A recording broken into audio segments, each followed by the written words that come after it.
Selamat sejahtera semua, kami daripada kumpulan 2 dan hari ini kami ingin membentangkan kesan ketidaktentuan geopolitik kepada mata wang Singapura dan Amerika Syarikat.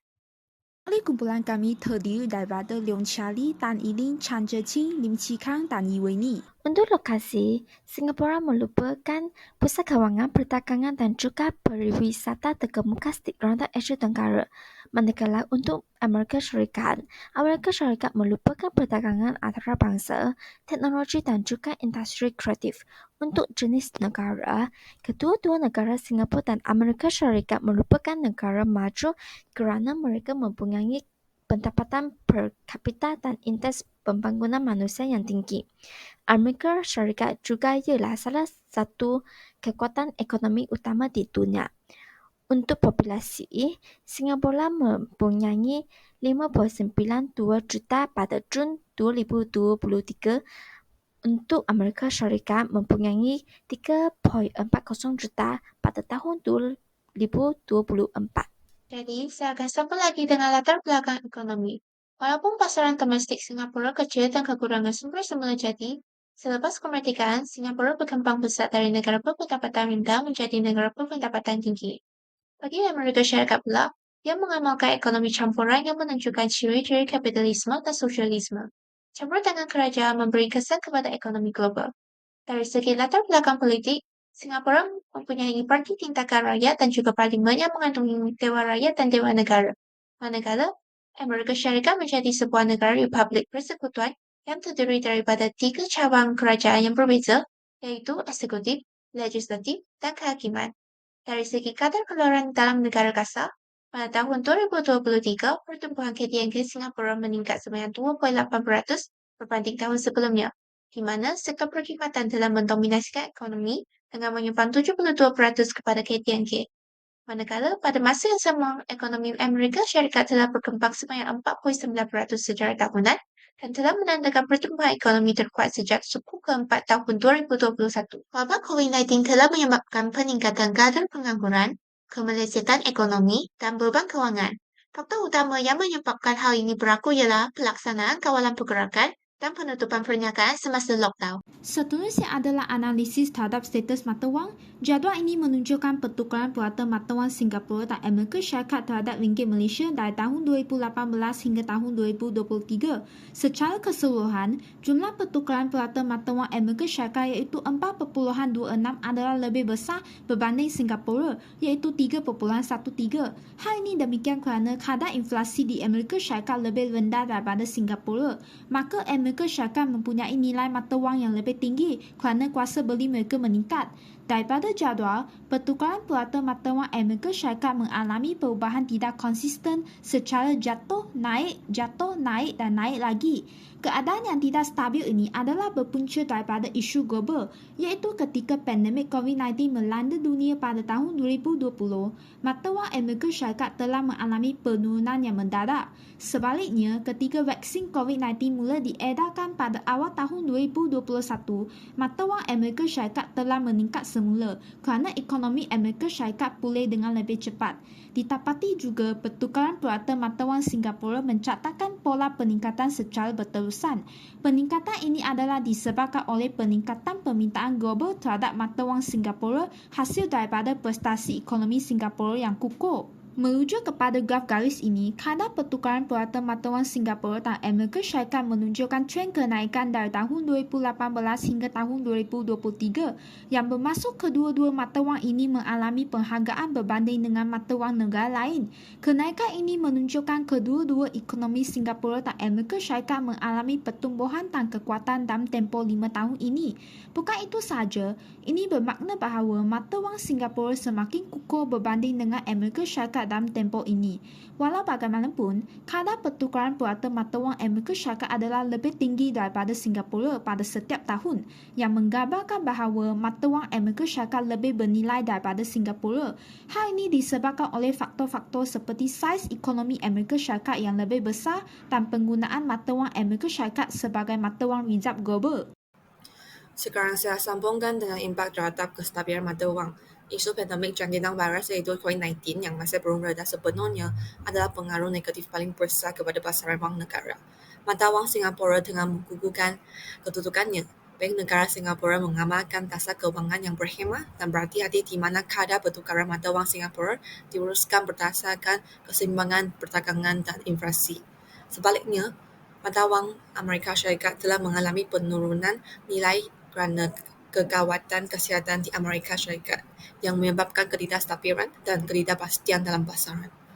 Dalam impak politik pula, hubungan Singapura dengan negara jiran dan kejadian di rantau Asia Tenggara boleh memainkan peranan dalam kestabilan politik dan ekonomi Singapura yang seterusnya mempengaruhi nilai mata wangnya. Selain itu, dalam Amerika Syarikat, isu-isu geopolitik seperti ketegangan dengan negara-negara lain, terutamanya China, juga dapat mencipta ketidakpastian yang boleh mempengaruhi kestabilan mata wang dan pasaran kewangan secara keseluruhan. Akhirnya, polisi kerajaan memainkan peranan penting dalam ekonomi sesebuah negara, terutamanya keadaan kewangannya.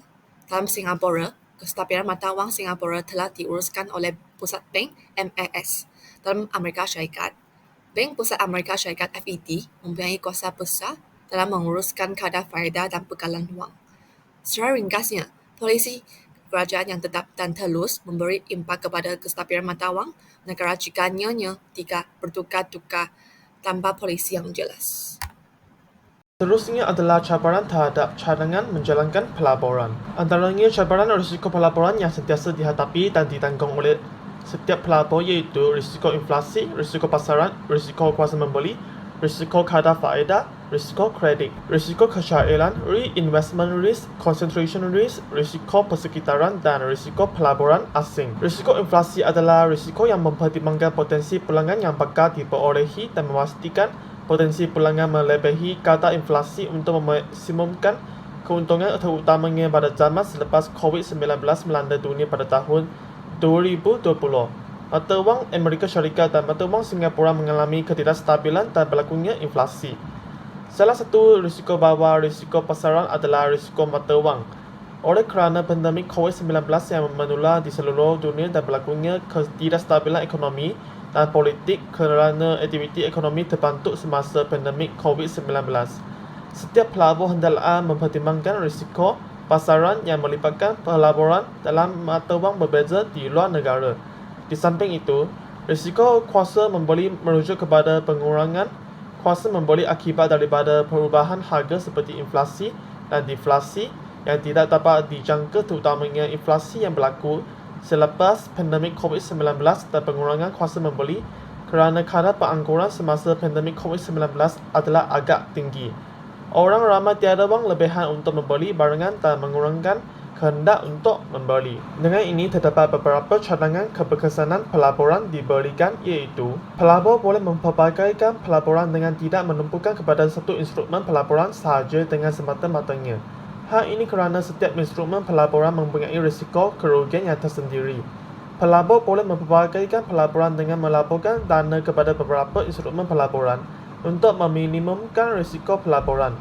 Pelaburan yang boleh dipertimbangkan adalah seperti tabung haji, amanah saham Bumi Putra, ASB dan unit amanah. Tambahan pula, setiap pelabur mestilah membuat persediaan pelaburan sebelum menjalankan sesuatu pelaburan dengan memahami pelaburan.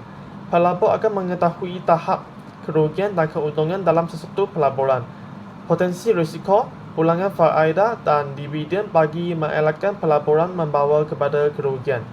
Di samping itu, setiap pelabur perlu menetapkan matlamat dan objektif pelaburan mereka sebelum melakukan pelaburan.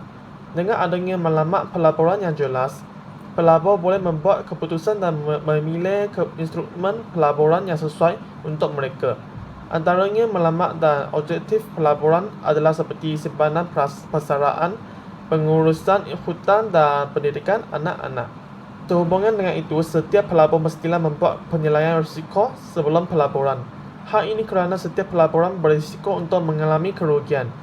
Dengan ini, pelabur patutlah mengenapastikan tahap toleransi risiko yang mampu ditanggung oleh mereka untuk memilih jenis pelaburan yang sesuai.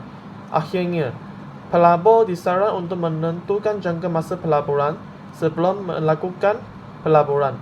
Pengenapastian jangka masa pelaburan ini adalah berdasarkan pasaran kewangan dan berapa lama anda memerlukan wang ini selepas anda melaporkan moda ini. Kesimpulannya, untuk memutuskan rantaian penyebaran penyakit COVID-19 di negara Amerika, Amerika Syarikat melancarkan lockdown pada bulan Mac tahun 2020 sehingga bulan Julai tahun 2020. Di negara Singapura, kerajaan Singapura memutuskan rantaian penyebaran COVID-19 dengan circuit breaker lockdown mulai 3 hari bulan April tahun 2020. Semasa lockdown dan circuit breaker lockdown dilancarkan di negara Amerika Syarikat dan Singapura masing-masing, orang lama tidak dibenarkan keluar dan dilarang untuk melintas negeri dan sebadan. Aktiviti ekonomi di Amerika Syarikat dan Singapura terbantu kerana banyak pekerja dilarang keluar untuk bekerja. Dengan ini, banyak peniaga kecil-kecilan menjadi runtuh dan kadar pengangguran meningkat secara mendadak. Banyak keluarga kehilangan pendapatan mereka untuk mengiara kos sara hidup mereka. Kuasa pembelian orang ramai menjadi menurun. Selepas pengenalan vaksin COVID-19 dan diberi suntikan vaksin COVID-19 kepada orang ramai, laksa lockdown dibatalkan di negara Amerika Syarikat dan Singapura. Orang ramai dibenarkan untuk bekerja dan membaik pulihkan taraf ekonomi negara di Amerika Syarikat dan Singapura. Ekonomi di Amerika Syarikat dan Singapura mulai kembali baik. Mata wang di Amerika Syarikat dan Singapura mula dipulihkan dan menjadi stabil selepas pembukaan semua sektor ekonomi selepas pandemik COVID-19.